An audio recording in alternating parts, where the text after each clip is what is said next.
Hey everybody, welcome back to BobkeTV and a recap of stage number 1 from Paris-Nice, Arnaud Démare. Woo! Baby!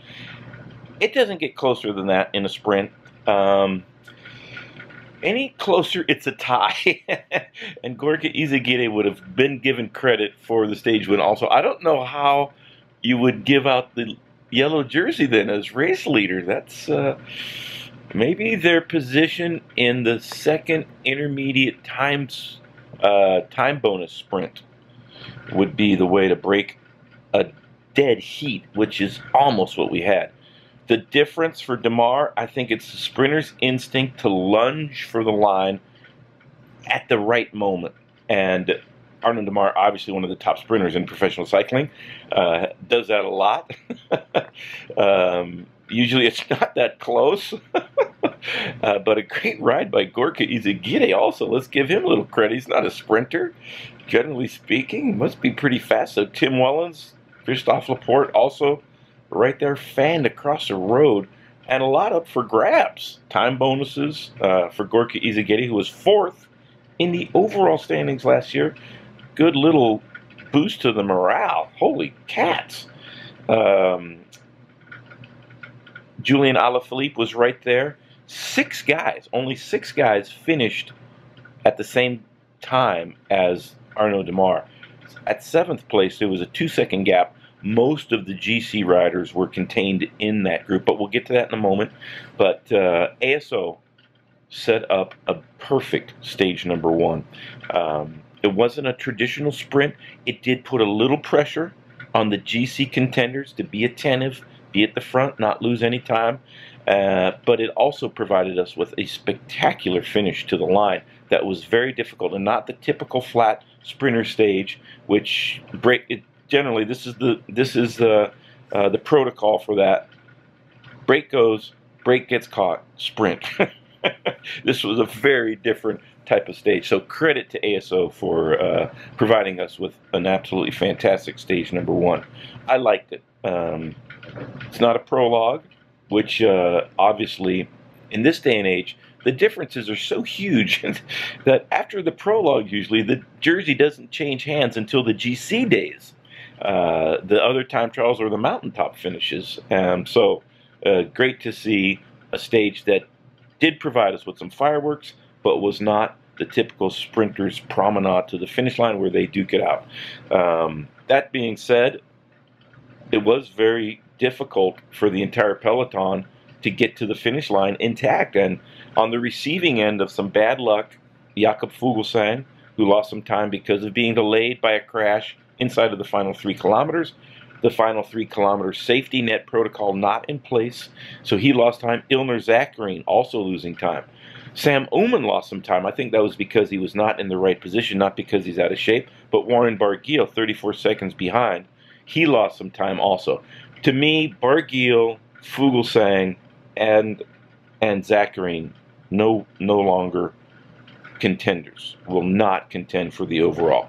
1 minute 48, I believe, is Fuglsang's disadvantage. That's too much to make up in Paris-Nice. In the last couple of years, it's only been separated by 6 seconds between first and second.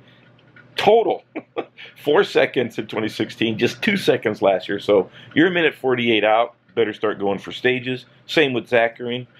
Sam Oomen, not totally out of it, but Warren Barguil, watch for him to get better and better as the week goes on and go for stage wins later. 34 seconds is not a lot, but that will probably become more, especially Barguil, not a great time trialist. Stage number 4 is going to be a challenge for Barguil to not lose considerably more time. Bad luck also for Tejay van Garderen, dropping out on stage number 1. Had a crash when things started to get strung out by the Mitchelton Scott team with about 30 Ks to go. TJ crashed, a little pile up. He got back on his bike, so it didn't seem to be damage that he couldn't overcome and certainly finish, if not get caught back up into the peloton. But when he was chasing back, he plowed into a parked car and was asked to drop out by the attending medics from the race organizers, invoking a pretty new protocol, the concussion protocol in professional cycling. They looked at his helmet apparently and just said, "You're dropping out right now." In my day, we did not have that. The goal: get to the finish line no matter what, especially in a stage race, day number one. If you have some broken bones, obviously, or you are completely unconscious, obviously, even in my day, you wouldn't have been able to finish.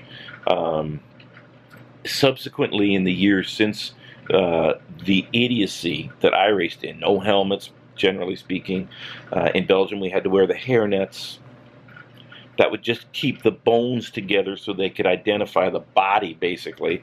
But now, I think that the concussion protocol is essential for the safety of the riders, the long-term health of the riders, and the enjoyment of the sport for the fans. I don't think that it takes away at all the toughness of what it takes to be a top professional cyclist. This particular circumstance with TJ should be looked at very carefully. Did they invoke the concussion protocol a little bit prematurely in TJ's case? It seems like he could have finished. His assessment afterwards would suggest that he didn't have any sort of cranial trauma. Obviously, plowing into a parked car when you're chasing flat out, the adrenaline's going, not ideal. But maybe if he took a couple of minutes to assess the damage, could have gotten to the finish line. And Paris-Nice is an important rendezvous for especially the riders who want to do well in the classics, but also the GC riders who have Grand Tour aspirations. And your racing and your training schedule are absolutely critical to arriving in perfect fitness for the Giro, the Tour, or the Vuelta. Vuelta a little bit later. And TJ, it's going to be tough to come back from this. And I'm wondering if they had to do it over again, they would have not allowed TJ to finish, no broken bones, and get through day number one, and then just get through the rest of Paris-Nice. TJ is tremendous at being motivated enough to train hard enough to stay fit, but there's nothing like the race miles to get you ready, within reason, okay? In 1989, I did, I think, 129 races. Do not recommend that many races, but finding the right balance is absolutely essential. So, I mean, let's hope TJ recovers very soon. There are plenty of stage races he could get in, but between now and the Giro, Tour de France, obviously. But this is going to be interesting to see if TJ can come back from this. In the finale, Alexis Viermoes put in a very courageous ride. I think if he was joined by Julian Alaphilippe, they would have not been caught. Alaphilippe heads up 6th on the stage and did not get behind the time split, which was 7th place I mentioned previously. But a lot of crazy times. The other favorites: Dan Martin, Sergio Henao, Wout Poels, Bauke Mollema, Simon Yates, Esteban Chavez, Robert Haesink, Lilian Calmejean, right there where they needed to be. Like I said, amongst the other GC contenders, there's a few less. Moving forward in Paris-Nice, how long can Demar keep yellow? I'd say till stage number 4 and the time trial. Sprint stage on number 2, sprint stage perhaps on number 3. Sprinters now climb so well that it's tough for the breakaways to survive very often. Best American, Lawson Craddock, had a good ride right in there. Just 2 seconds down with all the other GC contenders. A big rendezvous for Lawson also will be stage number 4 at the time trial. If he can do a good time trial, could have a solid Paris-Nice, and that would be a great start. After Lawson's season last year was not ideal, took him a long time to get his fitness, get his health together, and was not at his best. Let's hope that Lawson is back at his best. And stage 1 was a good indication that he is looking at a pretty fine season. From the breakaway, Jurgen Roelands, Pierre Rolland, and Pierre-Luc Perichon. Wow. Great ride by Perichon. Outsprinting Pierre Roland in each of the King of the Mountain sprints, so he will start the day in the polka dots for the Fortuneo team. That's a great result. No climbs on stage number 2, so he'll wear it at least till stage number 3, and that is plenty for the Fortuneo squad. And they might get a stage win later in the race with Warren Barguil. That's his new team. More of that as Paris-Nice develops. But great stage number 1, like I said. Stage number 2, all about the pure sprinters. There's a slight uphill drag to the line. Degenkolb, Christoph.